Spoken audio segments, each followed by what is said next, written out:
Hello friends, कैसे हैं आप लोग। दोस्तों आज हम पढ़ेंगे फाउंडेशन फिजिक्स।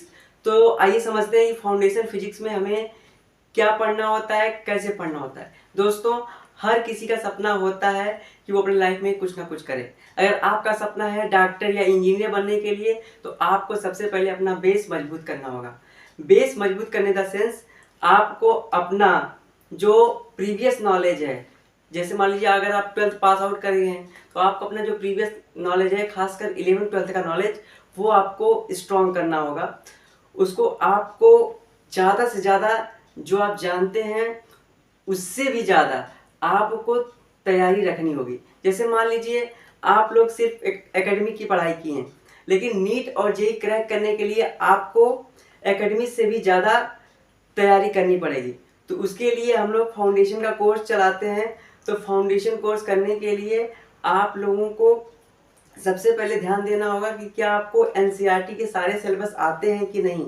अगर आपको एनसीईआरटी के सिलेबस नहीं आते हैं तो आप एनसीईआरटी के हर एक टॉपिक को अच्छी तरीके से पढ़ें और उसको रिवाइज करें। जब आप एनसीईआरटी के क्वेश्चन सॉल्व कर लेंगे, एनसीईआरटी के सारे टॉपिक्स को समझ लेंगे, तब जा करके आप नीट और जेईई की प्रिपरेशन अच्छी तरीके से कर पाएंगे। दोस्तों आइए चलते हैं अपने सब्जेक्ट पे। दोस्तों मेरा नाम है सूर्यभान प्रजापति और मैं आप लोगों को फिजिक्स पढ़ाता हूँ। दोस्तों फिजिक्स की बात अगर हम करें तो फिजिक्स कैसे पढ़ने चाहिए उसके बारे में चलिए आप लोगों को बताते हैं कि फिजिक्स कैसे पढ़नी चाहिए, फिजिक्स के स्टूडेंट किस तरीके से पढ़ें कि अच्छे मार्क्स ला पाएँ। आइए दोस्तों, फिजिक्स के बारे में जब भी हम लोग डिस्कस करते हैं कि फिजिक्स कैसे पढ़ा जाए, तो उसका सिंपल तरीका है कि पहले ये तो जान लिए कि फिजिक्स होती क्या है।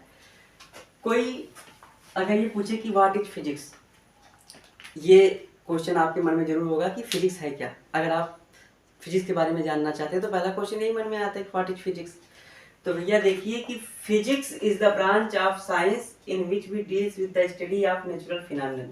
यानी जो फिजिक्स है वो साइंस की ऐसी ब्रांच है इसमें हम लोग नेचर के फिनोमेनन के बारे में स्टडी करते हैं। अब जो कुछ भी हम लोग आँख से देख रहे हैं नेचर के बारे में, जैसे अर्थ रिवॉल्व अराउंड द सन, है ना, और ये नेचुरल फिनोमेनन है, और लाइटनिंग बिजली का कड़कना, और मोशन ऑफ एनी बॉडी, इस जो कुछ भी हमने आँख से देख रहे हैं प्रकृति में, सब कुछ फिजिक्स है ना। फिजिक्स का मतलब ही होता है फ्यूसस, ग्रीक वर्ड फ्यूसस से बना है। फ्यूसस का मतलब नेचर। नेचर में जो कुछ भी घट रहा है, जिसका हम अनुभव कर पा रहे हैं, जिसका स्टडी कर रहे हैं, वो है फिजिक्स। दोस्तों आइए आगे समझते हैं कि फिजिक्स कैसे पढ़ें। फिजिक्स का फुल फॉर्म होता है PHYSICS। फिजिक्स का फुल फॉर्म देखना है तो P मतलब होता है प्रैक्टिस, यानी फिजिक्स को प्रैक्टिस करनी पड़ती है। अगर आपको आ गया फिर उसकी प्रैक्टिस करिए लिख करके, ठीक है। H मतलब हार्ड वर्क, हार्ड वर्क। ये आप सो के नहीं पढ़ सकते। फिजिक्स पढ़ने का तरीका है, आप डेस्क बेंच पर स्ट्रेट होकर के पढ़िए, क्योंकि फिजिक्स को पढ़ने के लिए इजी वर्क की जरूरत नहीं है, हार्ड वर्क की जरूरत है। एकदम अच्छे से पढ़ना है। सो करके या लेट करके या मोबाइल में देख करके पढ़ेंगे तो फिजिक्स नहीं आएगी। देखिए वाई का मतलब होता है यू, यू का मतलब आप, यानी फिजिक्स के सारे क्वेश्चन कोशिश करिए खुद सॉल्व करने के लिए, तब जाके आपको फिजिक्स आएगी। ऐसा नहीं है कि फिजिक्स में 20 क्वेश्चन है किसी चैप्टर में तो कोशिश करिए टीचर से सब सॉल्व कराने, अपने एक दो सॉल्व करें, ऐसा नहीं। टीचर से एक दो सॉल्व कराइए और सब कोशिश पहले खुद करिए। देखिए एस का मतलब होता है सिंप्लीफिकेशन, सिंप्लीफिकेशन है ना। सिंप्लीफिकेशन का मतलब होता है कोई भी क्वेश्चन अगर हार्ड है उसको सिंपल करने की कोशिश करिए, उसको अपनी लैंग्वेज में समझिए और अपने लैंग्वेज में उसको सॉल्व करने की कोशिश करिए। दोस्तों आई का मतलब होता है इमीडिएटली, इमीडिएटली का मतलब होता है तुरंत। ऐसा नहीं है आप कोचिंग से पढ़ के गए या कोई भी टॉपिक पढ़े तो आप कहेंगे चलो शाम को लगाएंगे या कल लगाएंगे, नहीं, उसको तुरंत आइए, तुरंत सॉल्व कर दीजिए, तब जाके आपको फिजिक्स आएगी। सी का मतलब होता है दोस्तों कॉन्सेप्ट क्लियर, कॉन्सेप्ट क्लियर, यानी कोई भी टॉपिक पढ़िए उसको क्लियर करके पढ़िए, क्या ये चीज़ यही होती है, मतलब उसके बारे में संपूर्ण नॉलेज होना चाहिए। मतलब कि जो आप पढ़ रहे हैं वो क्लीन होना चाहिए, उसमें कोई भी डाउट नहीं होना चाहिए, इसे कहते हैं कॉन्सेप्ट क्लियर। और एस मतलब होता है शेयर। आजकल के बच्चे पढ़ लेते हैं लेकिन शेयर नहीं करते, तो आप उसको अपने दोस्तों के बीच में शेयर करिए, और भी आपके भैया दीदी हैं उनसे शेयर करिए कि आज हमने ये पढ़ा, तो इससे चीज़ें आपको नहीं भूलेंगे। ये सारे तरीके हैं फिजिक्स के, अगर आप फॉलो करेंगे तो आपको फिजिक्स पक्का आएगी। आइए आगे बढ़ते हैं कि फिजिक्स में हमें क्या क्या पढ़ना है, इसका स्कोप क्या है।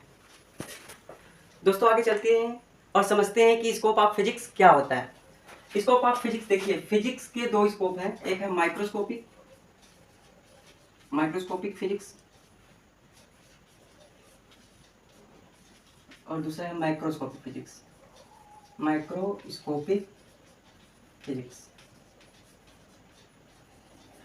दोस्तों, माइक्रोस्कोपिक फिजिक्स में क्या होता है, अगर हम किसी छोटे छोटे पार्टिकल्स की स्टडी कर रहे हैं तो हमारा आएगा microscopic physics. For example particle physics, nuclear physics, quantum physics, ये जो फिजिक्स हैं ये किसी भी छोटी बॉडी के लिए है ना, स्मॉल पार्टिकल्स के बारे में हम लोग स्टडी करते हैं, एटम्स या सब एटॉमिक पार्टिकल्स के बारे में स्टडी करते हैं, ये आता है माइक्रोस्कोपिक फिजिक्स। और माइक्रोस्कोपिक फिजिक्स का मतलब होता है दोस्तों, जैसे सेलेस्टियल बॉडी या मैकेनिकल बॉडी के बारे में हम लोग स्टडी करते हैं तो आता है माइक्रोस्कोपिक फिजिक्स। तो दोस्तों माइक्रो में आ जाएगा पहला क्वांटम फिजिक्स, दूसरा आ जाएगा बी न्यूक्लियर फिजिक्स, ठीक है, इस तरीके से आएंगे। और माइक्रो में आएगा दोस्तों पहला कॉस्मोलॉजी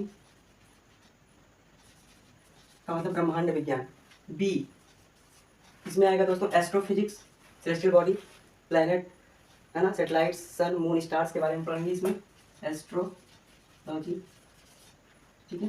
सी थर्मोडायनेमिक्स, डायनामिक्स और डी है मैकेनिक्स, है ना, मैकेनिक्स ETC, इस तरीके से। क्या है इसमें ह्यूज और सेलेस्टियल बॉडी के बारे में हम लोग स्टडी करते हैं। दोस्तों आइए आप समझते हैं कि how many fundamental forces exist in our nature. आइए चलते हैं उसको समझते हैं। दोस्तों हमारे यूनिवर्स में 4 फंडामेंटल फोर्सेस पाए जाते हैं। पहला क्या है, पहला दोस्तों ग्रेविटेशनल फोर्स,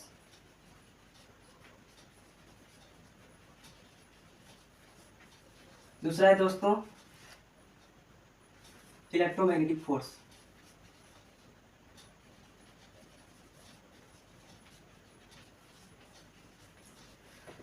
तीसरा है दोस्तों वीक न्यूक्लियर फोर्स,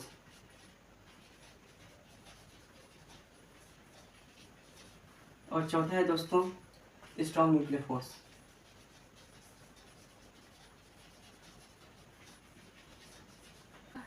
दोस्तों यहाँ पे कुछ कंजर्वेटिव लॉ है, जैसे पहला है law of conservation of energy, पहला है law of conservation of energy. दोस्तों इसमें क्या होता है कि energy neither created not destroyed but it can transfer from one form to other form. मतलब एनर्जी को ना तो हम क्रिएट कर सकते हैं ना ही डिस्ट्रॉय कर सकते हैं, बल्कि एक फॉर्म से दूसरे फॉर्म में हम लोग कन्वर्ट कर सकते हैं या चेंज कर सकते हैं। जैसे इलेक्ट्रिकल एनर्जी को मैकेनिकल एनर्जी में और मैकेनिकल एनर्जी को इलेक्ट्रिकल एनर्जी में हम लोग चेंज करते हैं, ठीक है। तो ये हमारा होता है law of conservation of energy, ठीक है। अब दूसरा है दोस्तों law of conservation of charge, law of conservation of charge, ठीक है। तो पहले मोमेंटम भी होता है, मोमेंटम पढ़ लेते हैं। मोमेंटम इसमें दोनों आ जाएंगे, कौन कौन से आ जाएगा, लीनियर मोमेंटम आ जाएगा और हमारा आ जाएगा रोटेशनल मोमेंटम, जिसको हम लोग बोलते हैं एंगुलर मोमेंटम, है ना। तीसरा है law of conservation of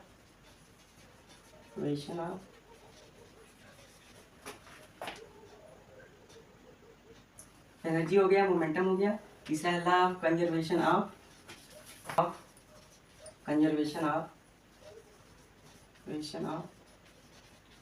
charge. इसमें से जो मास है ये हमेशा कंजर्व नहीं रहता है, एक कंडीशन में मास भी वेरी करने लगता है। मास वेरी कब करता है, जब किसी बॉडी की velocity near about velocity of light के क्या हो जाए, नियर अबाउट इक्वल हो जाए। वैसे इक्वल तो नहीं हो सकता लेकिन उसके क्लोज हो जाए, तो उस केस में जो मास होता है वो वेरी कर जाता है। और उसका फार्मूला है m = m0 √1 - v²/c², ठीक है। और law of conservation of charge का मतलब समझते हैं कि चार्ज को भी ना तो क्रिएट कर सकते हैं ना डिस्ट्रॉय कर सकते हैं, बल्कि इसको वन बॉडी से दूसरे बॉडी में ट्रांसफर कर सकते हैं। दोस्तों इसको हम डिटेल पढ़ेंगे। इसके लिए अलग अलग चैप्टर्स हैं। आज के लिए बस इतना ही। अगर वीडियो अच्छा लगे तो लाइक करें और हमारे चैनल को सब्सक्राइब करें। धन्यवाद।